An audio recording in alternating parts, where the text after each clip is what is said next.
Buenas tardes, profesor. Mi nombre es Edwin Bustos. Soy estudiante de Derecho de primer año en la Universidad Iberoamericana. Escogí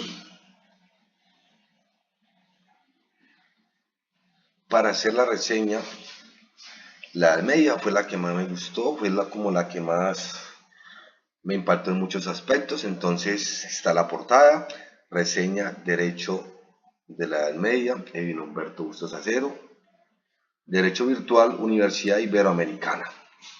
Docente Julián Darío Bonilla Montenegro.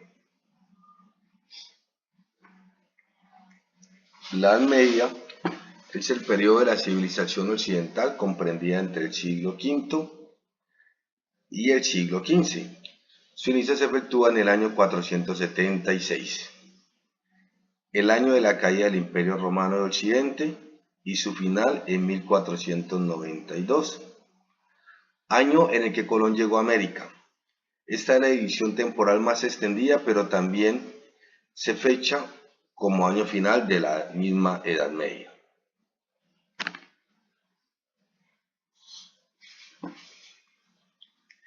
En este periodo era imposible tener otra visión, ¿cierto? En cuanto a las normas, creería yo, en cuanto al derecho, algo que no tuviera relacionado con lo divino,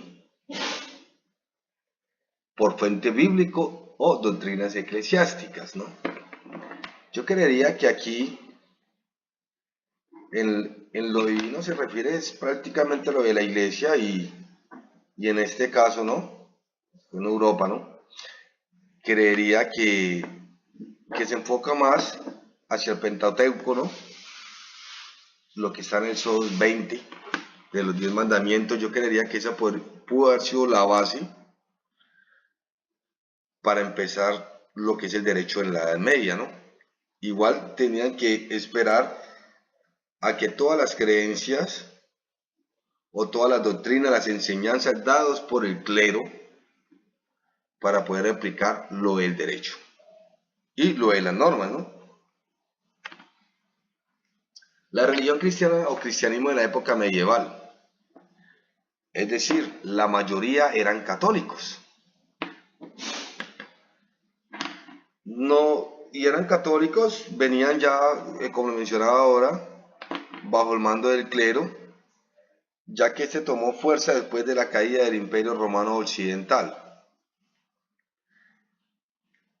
Se puede decir de que en ese momento todo era relacionado, en cuanto a leyes, como le había dicho anteriormente, relacionado con lo que dijera o impartiera la iglesia en ese entonces, que era la iglesia católica. La Edad Media o época medieval, como también se le conoce, es la etapa entre las civilizaciones de Grecia, Roma y la civilización de la Europa moderna.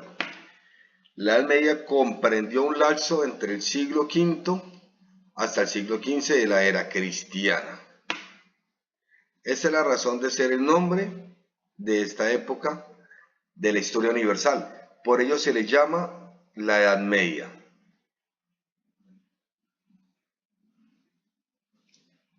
Pues estaba en el medio de esas dos civilizaciones. La Edad Media comenzó en el siglo, como él ha mencionado, en el siglo V, hasta la dispersión del Imperio Romano de Occidente, cuando se originó la caída de Constantinopla. La Edad Media se divide en dos grandes etapas, la Edad Media Alta y la Edad Media Baja, que más adelante voy a dar mi aporte, mi opinión, de acuerdo a lo que investigué sobre cada una de ellas y lo que impactó. La Edad Media Alta va desde la formación de los reinos germánicos hasta la consolidación del feudalismo, siglos IX y siglo XII. Mientras que la Edad Media Baja hasta el siglo XV, que se determinó por el desarrollo de las metrópolis, la expansión geográfica y la prosperidad del comercio.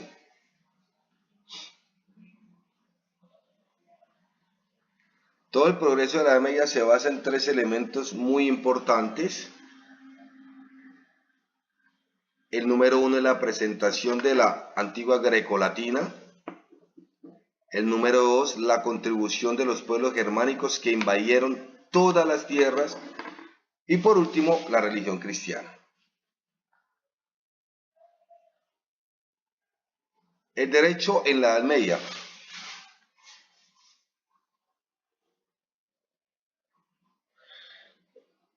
Es un suceso muy importante, ¿no? Y muy interesante.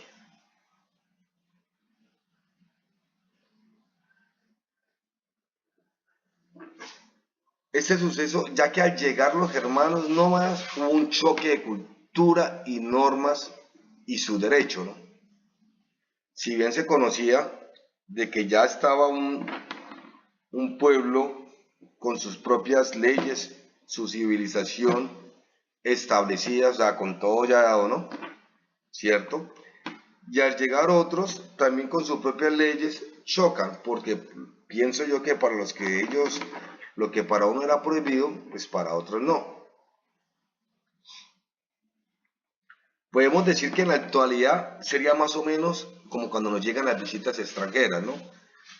Quiero pues poner un ejemplo de algo pues que me pasó, que lo viví. Fui guía turístico en Salento, Quindío, y llegaban varios extranjeros cada rato y entraban a nuestro territorio, ¿cierto? Y uno los acompañaba y resulta que, pues de que ellos, en muchos de esos países, lo que es el uso de la cannabis está permitido, ¿no? Abiertamente, y acá no.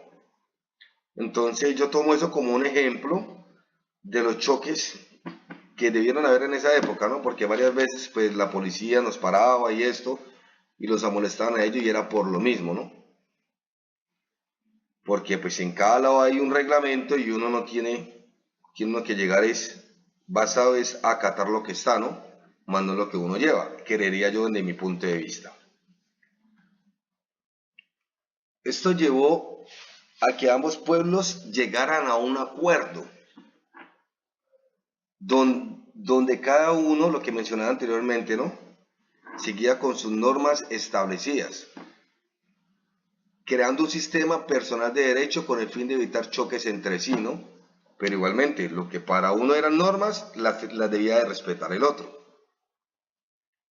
Esta situación singular, ya que surgieron dos nuevas culturas, o sea, fue un impacto y surgieron dos nuevas culturas que crecieron análogas en un mismo tiempo y en el mismo lugar, ¿no? Este suceso denominado singularidad de paralelismo llevó a que los jueces de la época tuvieran conocimiento de todas las leyes, tanto las germánicas como las romanas. Entonces podríamos decir de que los jueces de esa época, ¿no? Eran expertos en las leyes romanas y en las germánicas, ¿no? O sea, se respetaban, tenían que tener conocimiento de ambas leyes para el momento pues, de impartir alguna decisión. Creería yo, se miraría la nacionalidad de quién era el que cometía pues dicha falta, ¿no? Edad Media Baja. Se basa en las tradiciones teocráticas que presentaban a los reyes como representantes de Dios en la tierra. Entonces veíamos de que estaba una sola persona, ¿no? Y al tomarse de que era prácticamente la voz de Dios, de lo que hacía todo, ¿cierto?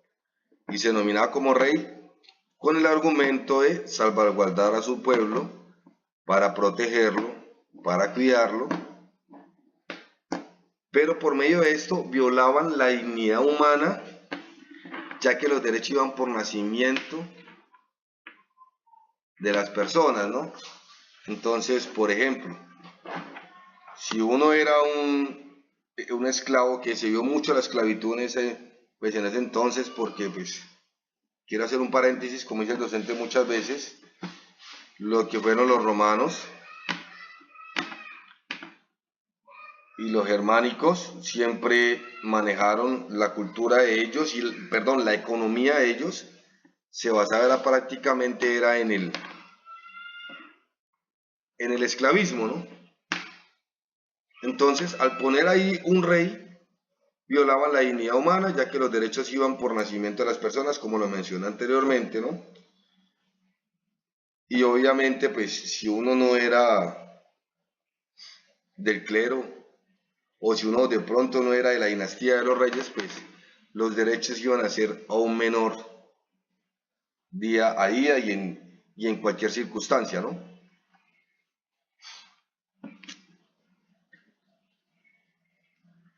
Etapa de la Edad Media Alta. Se inicia en el siglo V tras la caída del imperio. Se caracterizó por la conquista y apropiación del territorio del antiguo imperio romano por parte de las tribus germánicas, ¿no? Entonces ahí vemos ya la invasión, ¿cierto? Y la conquista de parte de las tribus germánicas a querer acaparar más territorio, a querer entrarse y que hacen pues con la mayoría de las tierras, ¿no? Se conservó dentro de la normativa jurídica el derecho germánico. O sea, estuvo ahí claro, conciso y preciso. El derecho de venganza era predominante teniendo su origen en los delitos de sangre y las ofensas al honor.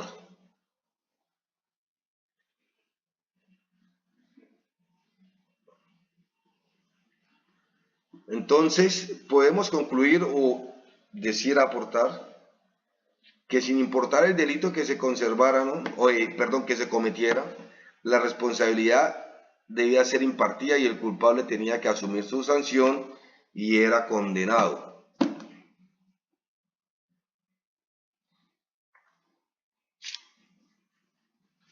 Condenas o castigos en la Edad Media, ¿no?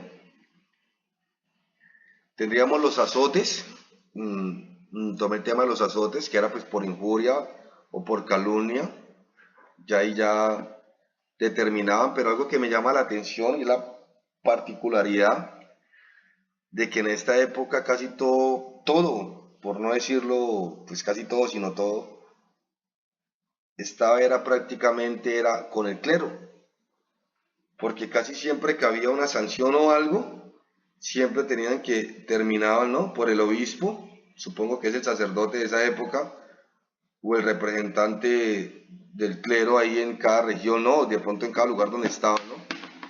Pero siempre iban con el castigo físico, ¿cierto? El castigo físico y adicionalmente pues con su penitencia, ¿no? También se vieron mucho las penas corporales, la castración por delitos sexuales. Como lo mencionaba ahora, la persona cometía una violación, cometía cualquier delito sexual, ¿no? En lo que es la castración, se la aplicaban automáticamente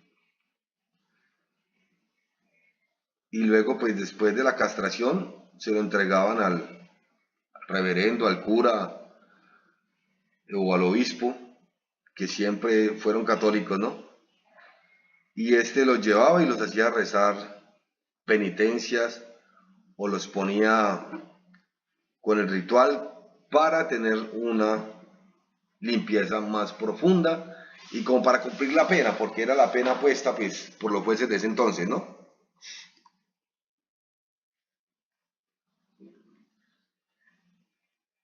También estaba el vaciado o cuenca de los ojos, que era por el mismo delito de la castración. Iban vinculados y este delito era también por actos sexuales, igual que la castración.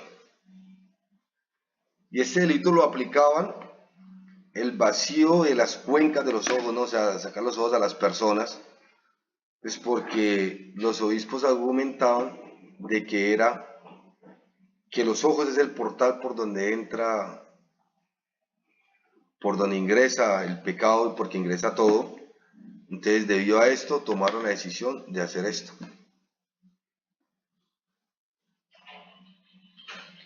Siendo así, doy por terminada mi exposición, agradeciéndole. La bibliografía, profesor, la saqué fue de donde pude, la verdad no tengo los recursos para los libros, ¿listo? Entonces, muchísimas gracias.